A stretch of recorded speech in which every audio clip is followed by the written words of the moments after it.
नमस्कार दोस्तों मान के चलिए कि डोनाल्ड ट्रंप जब तक राष्ट्रपति हैं अमेरिका के, वो और किसी को भी न्यूज़ में नहीं आने देंगे। मतलब कुछ ना कुछ ऐसा बयान देना है डेली बेसिस पर, ताकि वो न्यूज़ में रह सके। अब देखिए, भारत को लेकर उन्होंने एक ऐसा बयान दे दिया जिसकी वजह से भारत में काफ़ी आक्रोश है। भारत और चीन को बता दिया नर्क। मतलब भारत के साथ जो रिलेशन है, इतने वर्षों का जो बिल्डअप हुआ है, उसको पूरी तरह से खत्म करने की कोशिश की जा रही है। ये आप देख सकते हो, यहाँ पर भारत ने भी ट्रंप के इस रिमार्क को लेकर बयान दिया। ऑल्दो काफ़ी बैलेंस्ड बयान है, और जो अपोजिशन पार्टीज हैं भारत में, वो यहाँ पर सरकार से जवाब मांग रही है कि आप कर क्या रहे हो।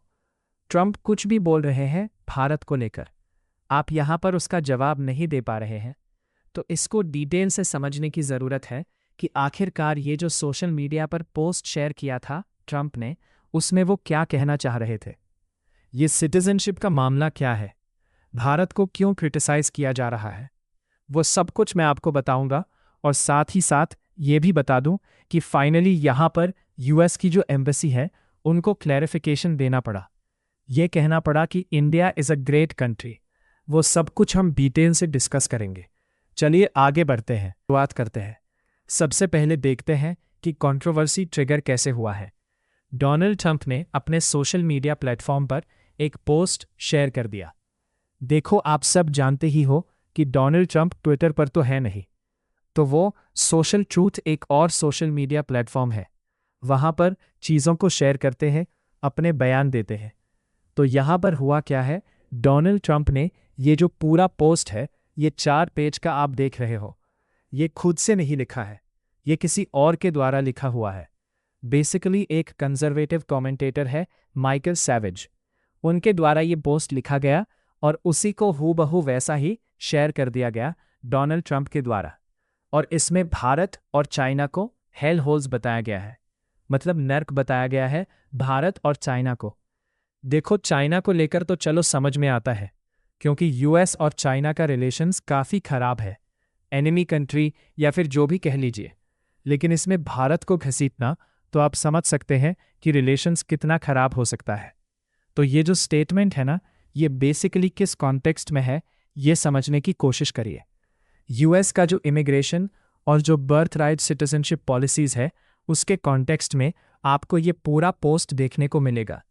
और आप सब जानते हो, जब से दूसरा टर्म शुरुआत हुआ है डोनाल्ड ट्रंप का, तब से वो लगातार इमिग्रेशन जो पॉलिसीज़ हैं अमेरिका की चलती आ रही हैं, उसको क्रिटिसाइज़ करते आए हैं। अच्छा, यहाँ पर जो सबसे इम्पॉर्टेंट मैंने आपको बताया, इसमें ध्यान रखने वाली बात यह है कि ये जो पर्टिकुलर फ्रेज़ है, वो ट्रंप ने खुद नहीं लिखा है। लेकिन हाँ, जब आप किसी चीज़ को रीट्वीट करते हो, जैसे ट्विटर पर आपने कोई पोस्ट देखा, आपको पसंद आया, तो आप उसको रीट्वीट करोगे। तो इसका मतलब यही हुआ ना कि आप उसको एंडोर्स कर रहे हो। मतलब इस पोस्ट में जो जो चीज़ें लिखी गई हैं, वो डोनाल्ड ट्रंप एंडोर्स कर रहे हैं। ये तो हमें साफ पता चल रहा है। तो कहीं ना कहीं यहाँ पर जो पूरा डिप्लोमेटिक इश्यूज़ है, वो आपको देखने को मिलेगा। अच्छा, अब मैं यहाँ पर बात करता हूँ यूएस की इमिग्रेशन पॉलिटिक्स को लेकर। क्या है कि इस सारे डिबेट में आपको बर्थ राइट सिटीजनशिप का मामला देखने को मिलता है। मतलब क्या है कि जो 14th अमेंडमेंट हुआ था यूएस कॉन्स्टिट्यूशन का, उसमें ये लिखा हुआ था कि यूएस के धरती पर, यूएस के ज़मीन पर अगर किसी का भी जन्म होता है, तो वो ऑटोमेटिकली वहाँ का नागरिक बन जाएगा। और ये कंट्रोवर्शियल क्यों है, क्यों डोनाल्ड ट्रंप इसको क्रिटिसाइज़ करते हैं? उनका ये कहना होता है कि बहुत से ऐसे लोग हैं जो H1B वीज़ा के थ्रू जो है अमेरिका आ जाते हैं काम करने। अब जैसे मान लो भारत में कोई व्यक्ति है, वो अपने स्पाउस के साथ जो है वो चला गया अमेरिका काम करने के लिए H1B वीज़ा के थ्रू। अभी वो अमेरिका का नागरिक नहीं है। तो ट्रंप का ये कहना है कि वो लोग क्या करते हैं, पति और पत्नी एक बच्चे को जन्म देते हैं, बच्चा जन्म लेता है तो ऑटोमेटिकली वो यूएस का नागरिक बन जाएगा। और फिर क्या करता है, वो अपने फैमिली माइग्रेशन को स्पॉन्सर कर देता है आगे चलकर, जिसकी वजह से पूरी फैमिली जो है वो अमेरिका की नागरिक बन जाती, नागरिकता मिल जाती है। तो अक्सर इसको चेन माइग्रेशन कहा जाता है। तो इसीलिए इसको लेकर काफ़ी ज़्यादा कंट्रोवर्सीज देखने को मिलती है। अच्छा, यहाँ पर भारत को स्पेशली क्यों मेंशन किया जा रहा है? क्योंकि आप सब जानते हो, India is one of the largest sources of skilled migrants to the US. मतलब भारत में बहुत से स्किल्ड वर्कर्स हैं जिनको नौकरी मिलती है, वो अमेरिका जाते हैं। जैसे आप देखोगे तो आईटी सेक्टर में, मेडिसिन में, एकेडमिक्स में, वहाँ पर बड़ी मात्रा में इंडियन रेस्पॉर आपको देखने को मिलेगा। तो ऑब्वियस सी बात है, अगर जब भी इमिग्रेशन को लेकर डिबेट होता है अमेरिका में, तो उसमें सबसे पहला नाम भारत का ही देखने को मिलता है। लेकिन सवाल ये है कि बेसिकली ये जो 4 पेज का पूरा पोस्ट है, उसका मेन सारांश क्या है, उसमें क्या क्या चीज़ को लेकर आर्ग्यूमेंट किया गया है। देखो, सबसे पहला आर्ग्यूमेंट तो मैंने आपको बता ही दिया कि यहाँ पर लोग टेम्पररी बेसिस पर अमेरिका आते हैं, बच्चे को जन्म देते हैं, फिर उसके बाद वो भी वहाँ के नागरिक बन जाते हैं। दूसरा, यहाँ पर इकोनॉमिक नेशनलिज्म का आर्ग्यूमेंट है। यहाँ पर इस पोस्ट में ये क्लेम किया गया है कि भारतीय और जो चाइनीज़ है वो बेसिकली पूरे इमिग्रेशन को डोमिनेट करते हैं टेक सेक्टर जॉब्स में और हायरिंग पाइपलाइन में। मतलब पूरी जो नौकरियां हैं वो भारतीय और चाइनीज़ खा जाते हैं, ऐसा उनका कहना है। लेकिन देखो, रियलिटी कुछ अलग है। रियलिटी ये है कि इंडियन डायस्पोरा कहाँ पर स्ट्रांग है? स्टेम फील्ड में। स्टेम मतलब साइंस, टेक्नोलॉजी, इंजीनियरिंग, मैथमेटिक्स। अब क्या भारतीय जानबूझकर वहां पर चले गए? मतलब क्या अमेरिका ने हमें नहीं बुलाया? बात तो यही है ना कि अमेरिका को उनकी आवश्यकता थी। अमेरिका को चाहिए था स्किल्ड वर्कर्स, उनको चाहिए। तो इसी की वजह से यहां से लोग उधर की तरफ गए। अगर आपको नहीं चाहिए होता तो हम नहीं जाते।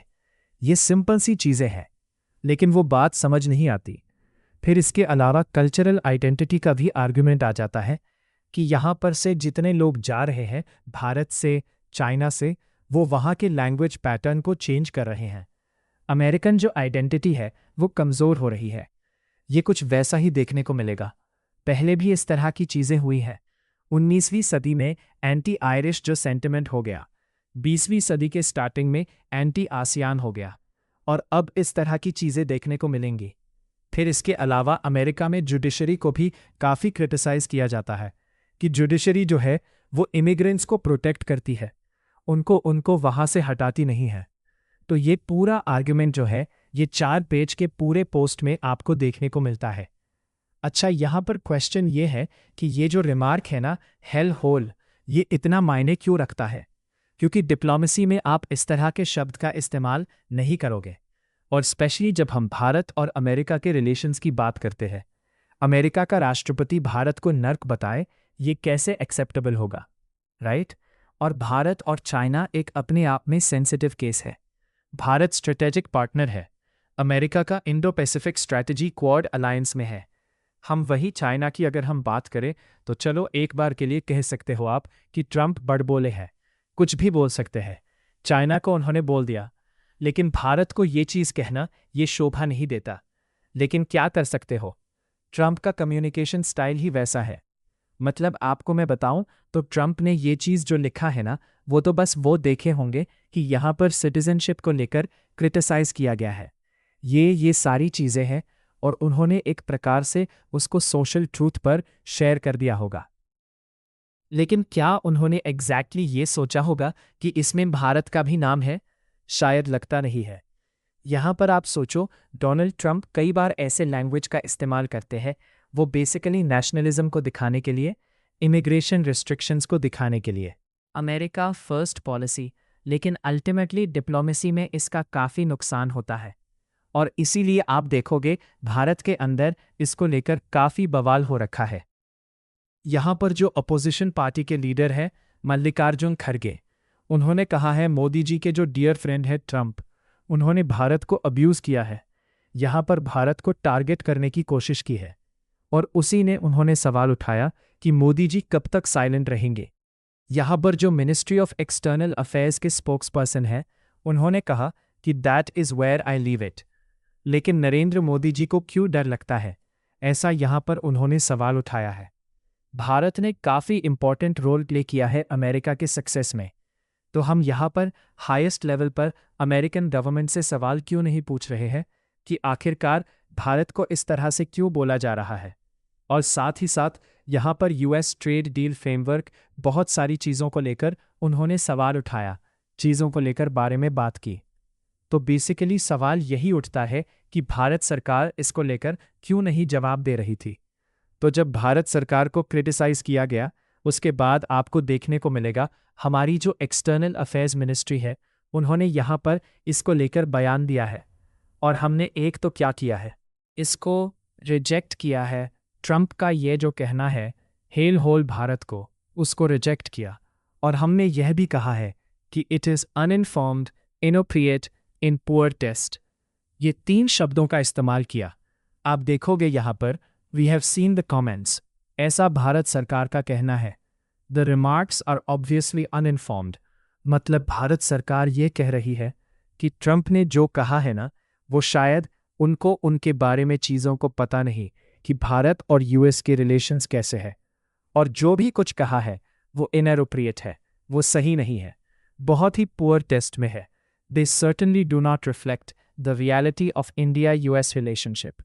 आज के डेट में भारत अमेरिका के रिलेशनशिप जो है उसके रियलिटी को नहीं दर्शाता है, जो यहाँ पर ट्रंप ने शेयर किया है। तो बेसिकली आप समझिए 3 कोर डिप्लोमेटिक प्रिंसिपल्स रिफ्लेक्ट करती है भारत के आर्ग्यूमेंट में। बेसिकली भारत सबसे पहले तो जो भी कुछ ट्रंप ने कहा है उसको रिजेक्ट कर रहा है। दूसरा, हम मामले को एस्केलेट नहीं करना चाहते, और पिछले काफ़ी समय से ऐसे ही हमारा भी यहाँ पर रिस्पॉन्स रहा है। भारत को भी पता है कि ट्रंप ऐसे व्यक्ति है, वो कुछ भी बोल रहे हैं। आपको याद होगा टैरिफ को लेकर उन्होंने क्या कुछ नहीं बोला।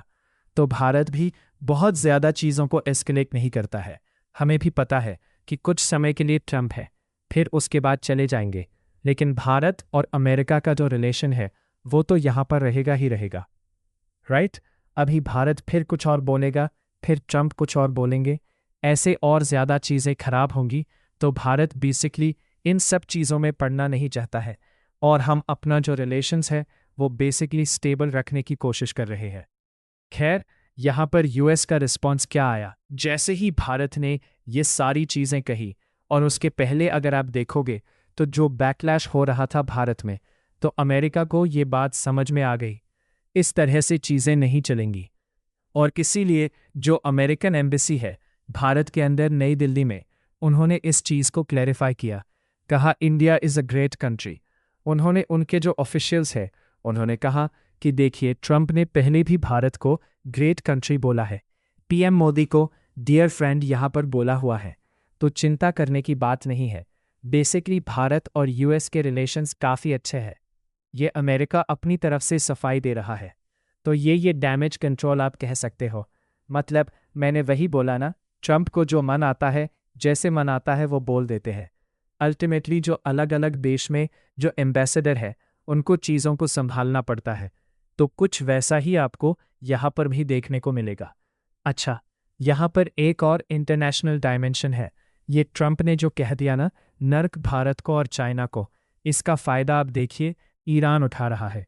ईरान भी तो चुटकी लेगा ना, क्योंकि जब से यहाँ पर चीज़ें हो रही है, सीज़ फायर को लेकर बात हो रहा है, ईरान भी काफ़ी मज़े ले रहा है।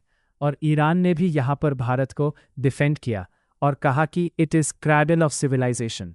ये आप देख सकते हो, India China cradles of civilization, यहाँ से सिविलाइजेशन का जन्म होता है। Iran hits back at Trump's hell hole take. तो ये भी यहाँ पर जो है ईरान अपनी तरफ से कह रहा है।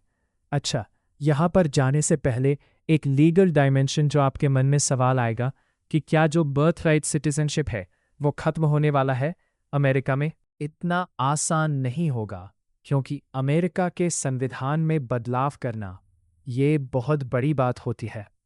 भारत में भी चैलेंज होता है संविधान के अंदर चेंजेस करना, लेकिन उतना बड़ा चैलेंज नहीं है। ऑल्दो आप देखोगे रिसेंटली जो डिलिमिटेशन बिल हो गया, वुमेन के रिजर्वेशन से रिलेटेड मामला हो गया, तो वो मामला पार्लियामेंट में अभी गया था, लोकसभा में 2/3 मेजॉरिटी चाहिए था, वो नहीं हो पाया चेंज, राइट? तो सेम उसी प्रकार से अमेरिका में तो संविधान में बदलाव करना तो और भी बहुत ज़्यादा डिफ़िकल्ट है। तो बहुत ही डिफ़िकल्ट होगा ट्रंप के लिए इसको ख़त्म करना, या फिर हो सकता है सुप्रीम कोर्ट के तरफ से कोई जजमेंट आए, लेकिन लगता नहीं कि सुप्रीम कोर्ट को ये एडवर्स जजमेंट देगा सिटीजनशिप को लेकर, बर्थ राइट सिटीजनशिप को लेकर। देखते हैं आगे इसको लेकर क्या होता है। बट आई होप कि अभी जो करंट सिचुएशन है भारत यूएस रिलेशंस को लेकर वो आपको समझ में आया होगा।